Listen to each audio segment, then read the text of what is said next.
Why are Arsenal out, do you think? What are the main reasons? Just not clinical enough, to be honest, Ted. Arsenal created a lot of chances, especially early on the first 7 minutes. Declan Rice had a header that went inches. You know, he outjumped Marquinhos. Great header, but just went wide of the post. Then Martinelli had a chance. Donnarumma made a good save. Saka had a chance right at the end. And I think it's a case of the same old story for Arsenal, really, just not being clinical enough in the final third. And ultimately, when you play at the highest level, that will cost you, and it has tonight.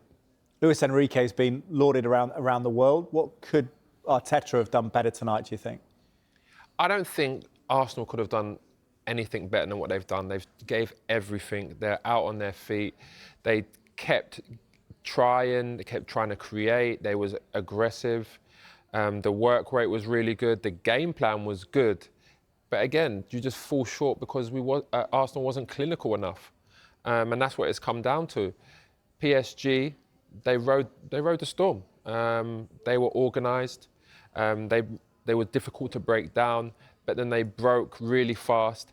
And when they did get their chances, they were clinical. Hakimi scored a fantastic goal. Fabian Ruiz, it was a great shot from the edge of the box. It did take a big deflection though, but they was more clinical overall.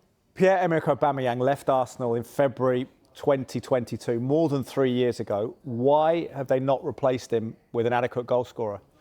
I mean, that's a question you're going to have to ask Mikel Arteta. But, I mean, Mikel Arteta was at Man City with Guardiola. Guardiola did play a few seasons without a number 9, a natural number 9.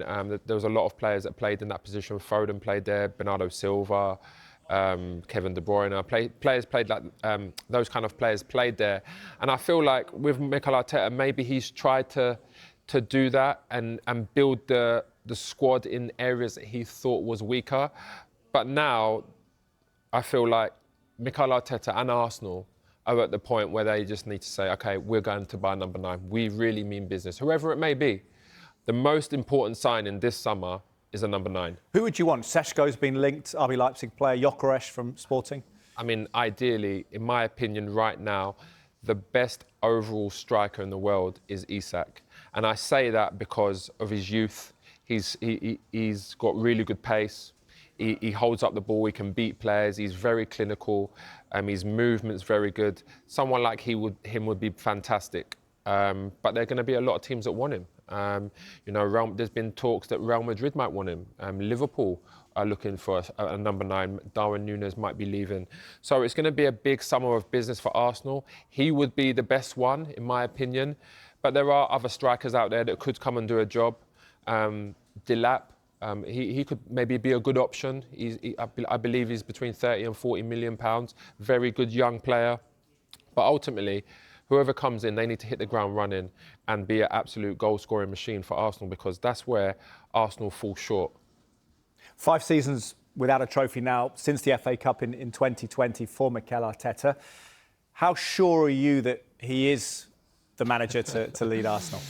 I hate this question, to be honest, because I don't want to say that Arteta should get the sack. I wouldn't wish that upon nobody, but I feel like things will have to change if this continues. You can't hide away from the fact that Mikel Arteta has spent the better part of £700 million, which is an awful lot of money. And to then say you don't have a recognisable number 9. Or any goal scorers, really, the team, apart from Saka, are there? I mean, and that's the problem. Like, I feel like Arsenal is a bit lopsided. Everyone knows the ball goes out to Saka. Even in tonight's game, Kvaratskhelia and Mendes were doubling up really well on Saka. Yes, he did score, but in them wide areas, it was difficult for him to get on the ball. And even though Martinelli does do well and he does his part, he works really hard, he makes some good runs in behind, when, especially against teams that play with the high line, there just seems to be a lopsided. And I feel like Arsenal need to make some signings to make the squad stronger, but to not have to rely on Saka so much in these big games. How confident are you that Arsenal will win a trophy next season? You're really putting me on the spot. No, but this is what the Arsenal fans, because they're looking at looking at Manchester United, aren't they? Saying that's a chaotic team that's won the League Cup, FA Cup, potentially the Europa League in 3 seasons, whereas Arsenal all the plaudits, but nothing. Very, very true. I think Next year is going to be a much more competitive Premier League, I believe. Man City are going to go and sign players. Liverpool are going to go and sign. Chelsea are going to build again. Newcastle have the money to go and spend on players. I think it's going to be very, very competitive. It's going to be an interesting summer. But I believe Arsenal, they're not far away. Let's put it that way. I think maybe 2-3 players away from, really putting on a strong title challenge and going to win the domestic cups and really competing in the Champions League.